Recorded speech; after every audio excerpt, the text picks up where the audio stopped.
Hey guys, KingXC here, also known as, and thank you very much for tuning in to another video. Today I'm going to be doing a little video about the peripherals I have around my room. This will include my soundbar, my keyboard, my mouse mat, my mouse, my webcam, my microphone, just various things like that. And if you see anything you like in this video, guys, make sure to check the description down below. I have left many links down below there, including my desk. Pretty much anything you see in my setup is linked down below, so you guys can go buy it yourself if you want to. So yeah, enjoy.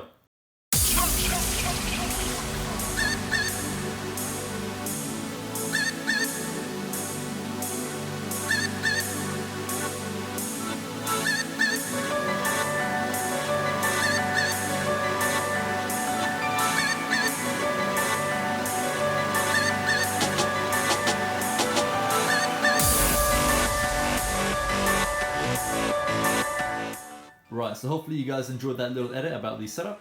So let's jump straight into it. Let's begin with the SoundBlasterX Katana gaming soundbar from Creative. So, I'm not even too sure where to begin with this little overview of the soundbar. But first of all, let's talk about the lighting effects and all the various things you can customize.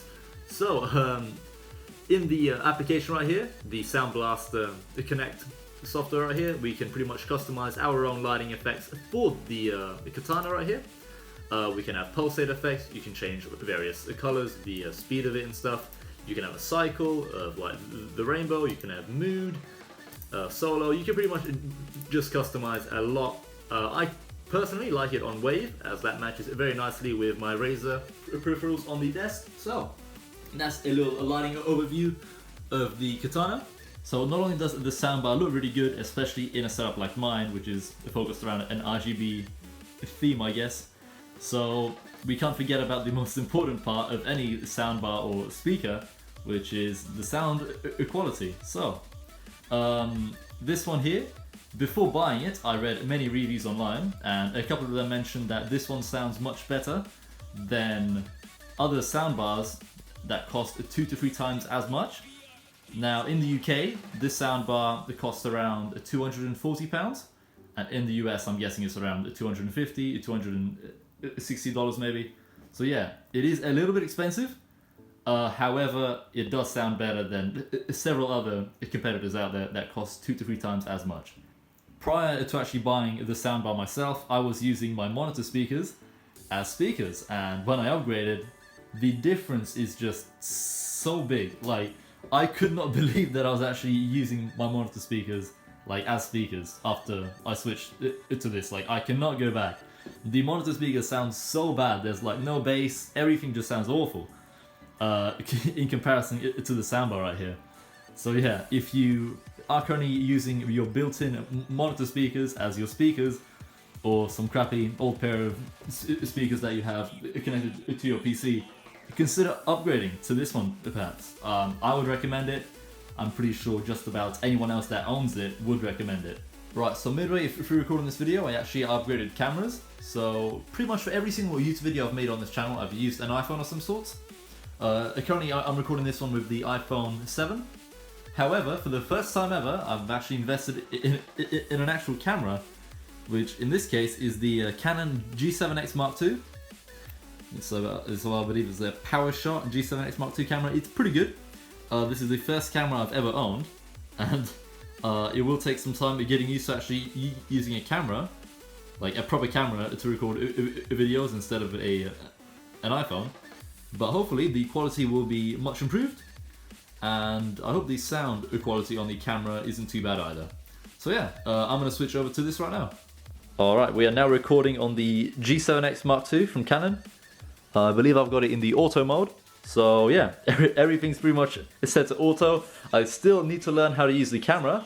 Let me know how the audio quality sounds in the comment section down below, and also the video quality, if it's any better than the iPhone. It probably is, especially in low light performance. So yeah, let's continue on with this video. Right, so here we have the Razer Blackwidow Chroma V2 mechanical gaming keyboard featuring the Razer green switches. Now, my keyboard comes with the Razer green switches, which are loud and tactile, as you can hear. However, I have silenced each individual key using the Razer O-rings that I believe I got for free when I bought the keyboard. I also got a free headset that I sold with the keyboard as well, which is pretty cool. So let's move on to a couple features that the keyboard has. First of all, this keyboard features dedicated macro keys on the left hand side right here. As you can see, there's M1, 2, 3, 4, and 5. Now, macro keys can be pretty useful, especially in certain programs or games. You can use the macro key to launch a program, you can use it to mute your microphone in game, you can use it to do a series of key presses for you. Basically, they are very handy if you know how to use them, and in certain games they can be much more useful than others. This keyboard also features an optional wrist rest right here. You don't have to use it at all, it's completely optional. I personally don't use it, even though it is a fantastic wrist rest, don't get me wrong. However, I don't really have, like, I prefer this part of my desk to be empty rather than having a very bulky wrist rest sitting right here. It is very comfortable, however, it does cover up the Razer logo right there on the front of the keyboard, and I don't really like it that much. Like, I had a wrist rest on my Razer Deathstalker keyboard, and it was awful, it was all plastic. This one, however, has very nice padding, it's very soft, it's a very good wrist rest, however, I don't really use it myself. And it clips on via magnets onto the keyboard as well, so there's no chance of it coming off by accident, but personally, I don't really use it. So yeah, there's the optional wrist rest as well. The keyboard also features a very nice thing right here on the right hand side, which is audio pass-through as well as USB pass-through. Unfortunately, it is only USB 2.0, the pass-through. However, it's still very handy as I use the pass-through port to power my RGB mouse mat, which is the Razer Firefly Cloth Edition mouse mat, which I recently picked up. So yeah, there's the keyboard. It's pretty good, I would recommend it. Link in the description down below, of course. Alright, so let's go over a few different lighting effects that the keyboard comes with. So, let's begin with breathing. This pretty much just breathes in and out of either random colors or two colors that you set it to breathe in and out of. We have fire right here. We have reactive. Now, whenever you press on any key, that pretty much just lights the key up. It's pretty cool.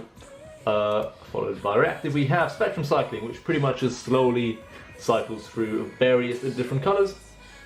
Now, this can be, of course, any of these effects can be applied to all other Chroma enabled devices, being your Razer Firefly mouse, your Razer Mamba mouse, or just any Razer product in general that features Chroma lighting.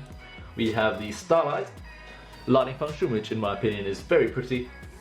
We have static, which you can just pretty much have all the keys one static color pretty much that you can choose in Razer Synapse right here.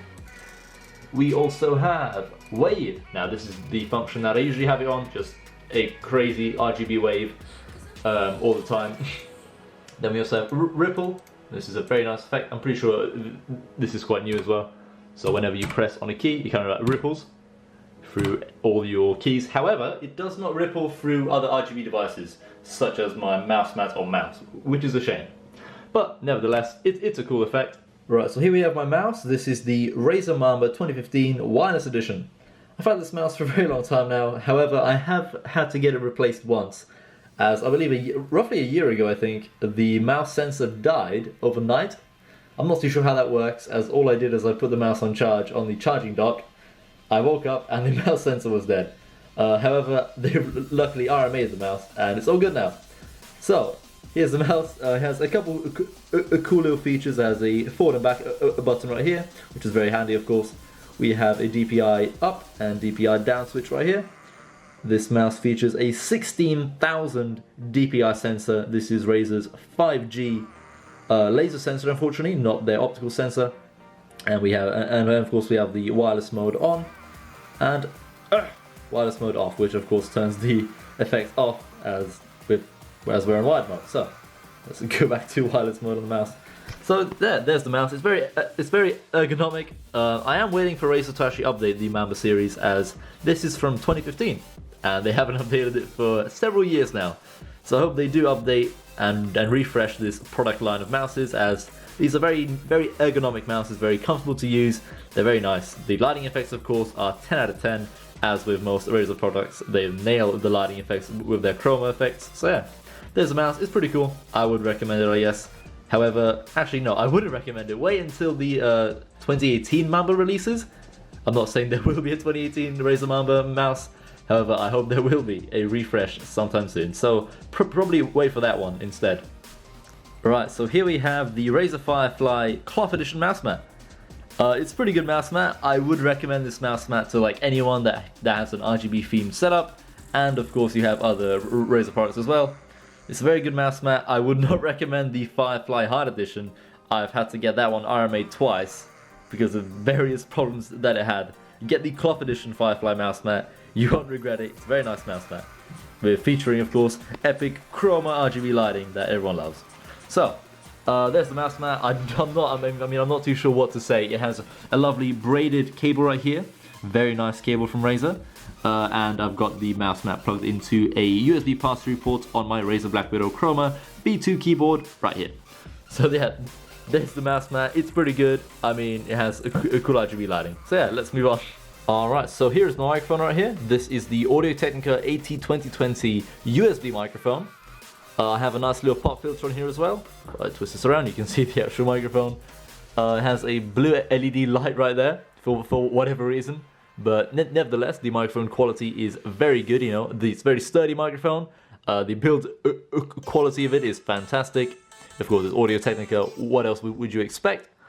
I've got it on this shock mount right here. And then it's also, and then the shock mount is held by this very cheap microphone arm that I bought from eBay many years ago. And here's a little sound test of the microphone as well. Alright, so this is a little sound quality test of the Audio-Technica AT2020 USB microphone. Yeah, it probably sounds much better than my built-in microphone on the G7X right here. Alright, so here we have my webcam right here. This of course is the Logitech C920 HD Pro USB 1080p webcam. What a name. It can capture 1080p 30 FPS video. I mean, it's a webcam. I'm not too sure what else to really say. If I open up OBS right here, what will happen is the blue lights on the camera will turn on. This is the C920 model, which is actually a little bit older at the moment. Is the outdated model. Logitech have since released a C922, which is a much better webcam. It also comes with an adjustable tripod here in the UK. My C920 webcam I bought for around £27 during either Black Friday or Amazon Prime Day. So that was a pretty good deal at the time, as I bought the camera I think 2 years ago. And the new Logitech C922 camera costs £85 here in the UK, which is quite a lot. Now I wasn't too sure if I should include this clip in the video, as I do own an Amazon Echo and it's not really a peripheral, but it can do some pretty cool stuff like this. Alexa, turn off monitors. Okay. Yeah, so you can turn my monitors off and turn them back on, of course. Alexa, turn on monitors. Okay. We can turn them on. That's not the only function Amazon Echo can do. Alexa, turn off LED strip. Okay. We can turn it back on as well. Alexa, turn on LED strip. Okay. Yeah, so it can do some pretty cool stuff like that. If you guys are wondering how I control my LED strip with Amazon Alexa, watch the video linked down below in the description. So yeah, that's Amazon Echo.